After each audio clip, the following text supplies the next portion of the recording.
Bonjour et bienvenue sur ce nouvel épisode de Géographica, le podcast qui vous parle de l'Afrique. Aujourd'hui, nous sommes avec Samuel qui va nous expliquer ce qu'est le groupe Wagner, une société militaire privée russe qui est présente sur le continent africain et y multiplie les opérations. Récemment, des vidéos les montrent en Centrafrique, où la situation est toujours tendue après des années de guerre civile. Mais qui sont-ils réellement ? Qui se trouve derrière cette société militaire et surtout quels sont leurs intérêts en République centrafricaine ? C'est ce que nous allons voir aujourd'hui. En décembre 2020, à quelques jours des élections en République centrafricaine, on a plusieurs vidéos qui sont publiées. Elles montrent des hommes armés, avec le visage masqué et sans écusson, faisant partie de la sécurité rapprochée du président sortant, Faustin Archange Touadéra, qui est alors en meeting de campagne pour sa réélection dans la ville de Bégoua, située dans l'agglomération de la capitale du pays, Bangui. Dans une autre vidéo filmée quelques semaines plus tard, en janvier 2021, après la réélection de ce dernier, on a d'autres hommes en tenue de camouflage qui entourent le premier ministre Firmin Ngrebada, et deux de ces hommes, qui sont en hors-champ, échangent quelques mots en russe. Officiellement, la Russie n'a envoyé aucun soldat combattre en Centrafrique, mais n'y a envoyé que quelques instructeurs qui sont chargés de former les troupes de l'armée régulière du pays. La question qui se pose est donc la suivante: pourquoi des soldats russes participent-ils à la défense du pouvoir en République centrafricaine ? En fait, c'est pas la première fois que des Russes armés, en tenue de camouflage et sans écusson, apparaissent sur des photos et des vidéos prises notamment en Afrique et au Moyen-Orient, dans les endroits où la situation peut s'avérer entre guillemets tendue. Ces hommes, ils font tous partie d'un groupe de mercenaires proches du pouvoir russe qui s'appelle le groupe Wagner. Pour commencer, Samuel, peux-tu simplement nous présenter le groupe Wagner ? Alors le groupe Wagner, c'est un groupe qui n'a pas d'existence officielle, mais qui depuis 2012 a déjà porté des armes dans des lieux où un conflit faisait rage, comme la Libye, la Syrie, le Soudan ou encore l'Est de l'Ukraine. Parce que les sociétés militaires privées, comme le groupe Wagner, elles sont illégales en Russie. Selon des chercheurs, le groupe Wagner il a été fondé dans les années 2012-2013 par Dimitri Utkin, qui est un ancien chef des forces spéciales des renseignements militaires russes. En fait, en 2013, il rassemble plusieurs anciens militaires russes et il fonde une société militaire privée qui s'appelle Slavonic Corps Limited. Et c'est en Syrie que le groupe va faire ses premières armes, entre guillemets, et se développer pendant une première mission aux côtés des forces de Bachar el-Assad. Mais vers fin 2013, les mercenaires se retirent de la Syrie parce qu'ils sont trop peu nombreux, et mal équipés. Et le groupe Slavonic Corps Limited est dissous et ses commandants sont arrêtés et jugés. À partir de 2014, on a des groupes paramilitaires qui commencent à être constitués dans la région du Donbass, à l'est de l'Ukraine, où les troupes ukrainiennes affrontent des séparatistes soutenus par Moscou et où ces deux camps continuent encore à se battre aujourd'hui. Et le groupe Wagner est alors fondé entre 2014 et 2015.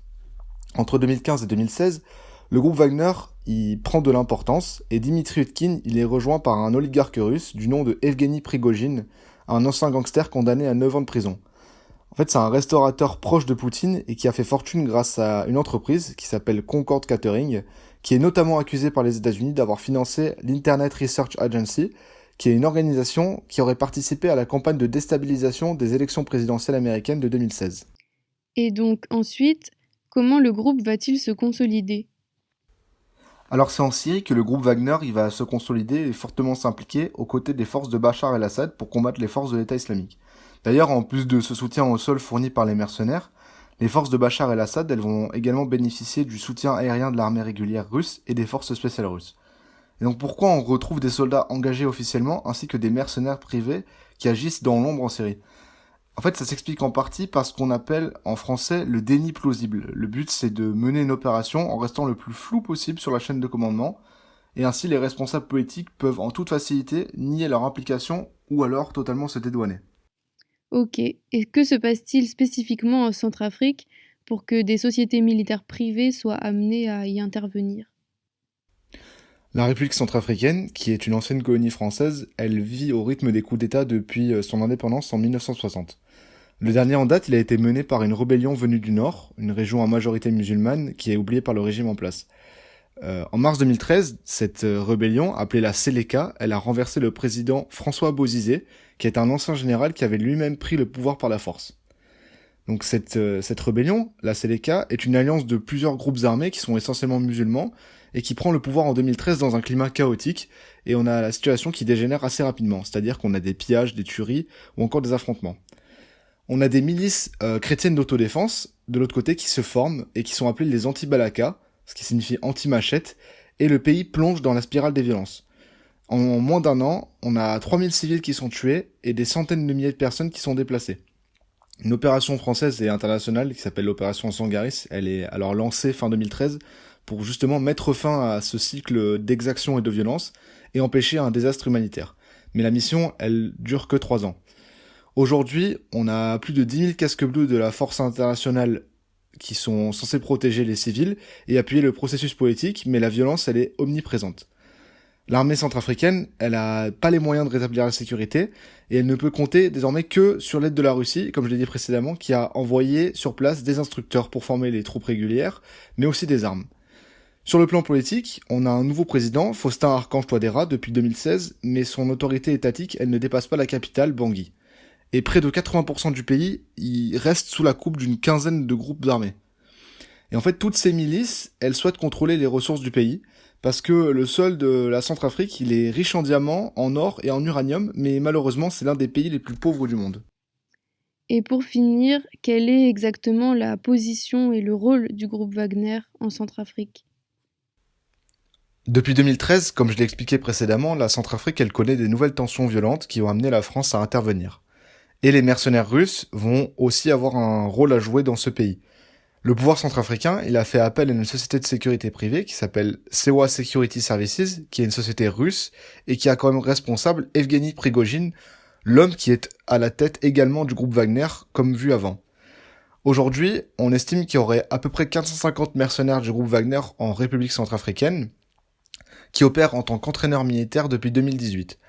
En République centrafricaine, le groupe Wagner, il joue aussi un rôle important en tant que fournisseur de sécurité dans le pays, ainsi que dans la formation de gardes présidentiels et de l'armée. Aujourd'hui, les mercenaires, ils sont situés dans le palais de Berengo, qui était le quartier général de l'ancien président Bokassa Ier, et selon un rapport de The Africa Report, on compterait plus de 1000 formateurs militaires appartenant au groupe Wagner ou à la Sewa Security Services. Ils servent à la protection des officiels, notamment du président Touadéra, contre les groupes rebelles qui contrôlent une partie du pays. Néanmoins, la sécurité du pays ou encore la garde présidentielle, elles sont pas les seules activités de Wagner en Centrafrique. Ils ont aussi pour rôle de protéger les mines d'or et de diamants du pays, avec des revenus en contrepartie. C'est aux alentours de Bambari que l'on retrouve de ces mines, ainsi que dans les régions du nord-est du pays, où les groupes musulmans de la Seleka, ils ont une influence importante. Dimitri Siti, qui est un Russe qui était employé de l'Internet Research Agency, il se trouve dans le pays, où officiellement il sert de traducteur, mais il est soupçonné par les États-Unis d'être à la tête de l'entreprise Lobey Invest. Et cette société, elle a été enregistrée en Centrafrique en 2017 pour exploiter des mines. Les recettes de cette entreprise, elles permettraient donc de financer une partie des mercenaires, ce qui montre donc que le groupe, il est bien implanté en Centrafrique, que ce soit au niveau économique ou politique, en étant au plus près du président. Pour faire une très rapide conclusion, en fait, le groupe Wagner, même si ça reste un groupe militaire privé et des mercenaires engagés par le gouvernement centrafricain, c'est aussi un outil très important qui sert à la géopolitique russe et à la stratégie russe, puisqu'on a vu que, justement, Evgeny Prigojine, qui dirige ce groupe Wagner, il est très proche de Poutine et du gouvernement. Donc, il sert indirectement, plus ou moins indirectement, justement, à la politique et à la géopolitique russe, et à l'implantation de la Russie en Afrique. Merci Samuel pour toutes ces explications. J'espère que l'épisode vous aura plu. N'hésitez pas à nous faire part de vos remarques. Et la semaine prochaine, on se retrouve pour le dernier épisode de la saison sur les jeux vidéo en Afrique. En attendant, bonne semaine à tous. Aluma ye bini miriya de wallahi de di kaminanko